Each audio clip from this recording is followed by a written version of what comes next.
Assalamualaikum warahmatullahi wabarakatuh. Perkenalkan, nama saya Asparina dengan NIM 21409502030 dari kelas 21C dengan program studi Pendidikan Anak Usia Dini Fakultas Ilmu Pendidikan Universitas Negeri Makassar. Nah, di sini saya akan menjelaskan yaitu materi masalah pokok filsafat dan pendidikan untuk memenuhi tugas saya dari mata kuliah filsafat pendidikan. Nah, langsung saja pada poin pertama yaitu objek dan sudut pandang filsafat. Sel pengetahuan mempunyai objek masing-masing.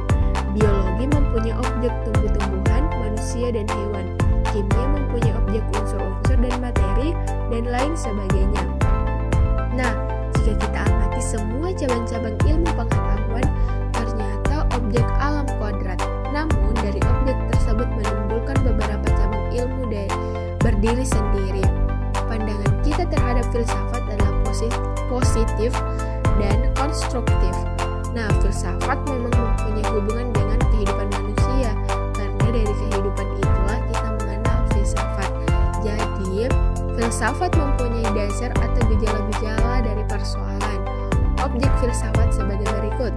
Objek pertama, materi filsafat terdiri atas 3 persoalan. Yang pertama, masalah Tuhan, kemudian masalah alam, dan masalah manusia yang juga belum atau tidak dapat dijawab oleh ilmu pengetahuan.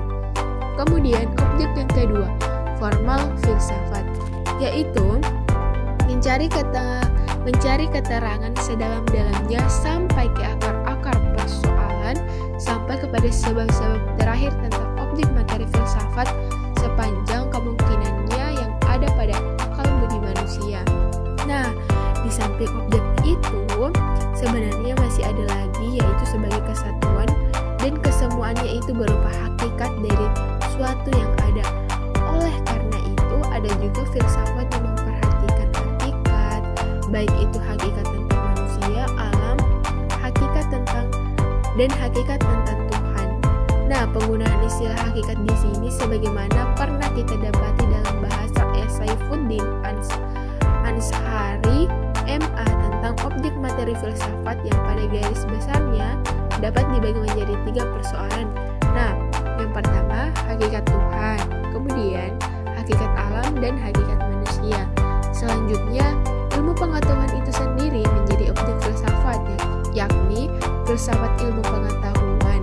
Di dalam sejarah pemikiran teori pengetahuan menjadi sistem filsafat yang membicarakan masalah-masalah asal, sifat, kondisi, pengetahuan, dan sebagainya. Poin yang kedua yaitu adalah sikap manusia terhadap filsafat.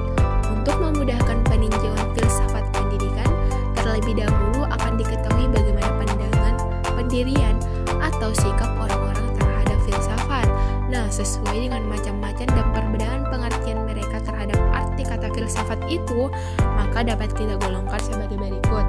Yang pertama, bahwa pandangan yang berpendapat bahwa apabila mendengarkan kata filsafat, maka terbayanglah di hadapan mereka tentang sesuatu yang sulit.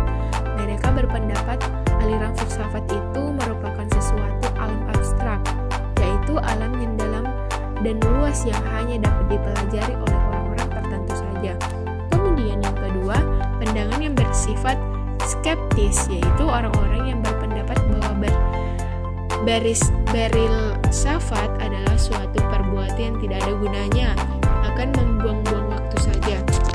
Kemudian yang ketiga, pandangan bersifat negatif karena mengambil manfaat secara negatif dengan mengatakan bahwa berfilsafat itu berarti bermain api alias berbahaya, karena berfilsafat dianggap tidak baik dan tidak boleh bahkan berdosa.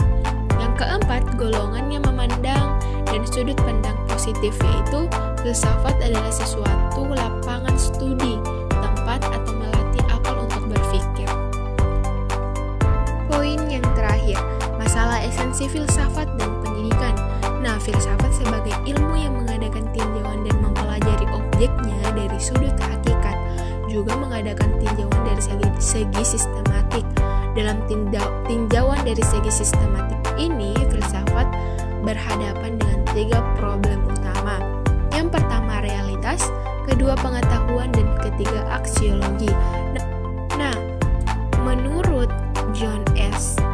Problem-problem filsafat tersebut juga merupakan problem esensi dan pendidikan. Antara filsafat dan pendidikan mempunyai hubungan yang erat. Pendidikan dalam pengembangan konsep-konsepnya antara lain dapat menggunakan sebagai dasar dari hasil-hasil yang dicapai oleh cabang-cabang yang di atas. Misalnya, dalam menyelidiki dan mengembangkan tujuan-tujuan pendidikan, diperlukan pendirian tentang pandangan dunia yang bagaimana tempat kita hidup. Nah, jika sampai kepada persoalan ini, berarti pendidikan sudah masuk dalam lingkungan metaisika, sedangkan epistemologi diperlukan antara lain dalam hubungan dengan penyusunan dasar-dasar kurikulum, karena kurikulum ini diumpamakan sebagai jalan raya yang harus dilewati oleh siswa dalam usaha untuk memahami pengetahuan.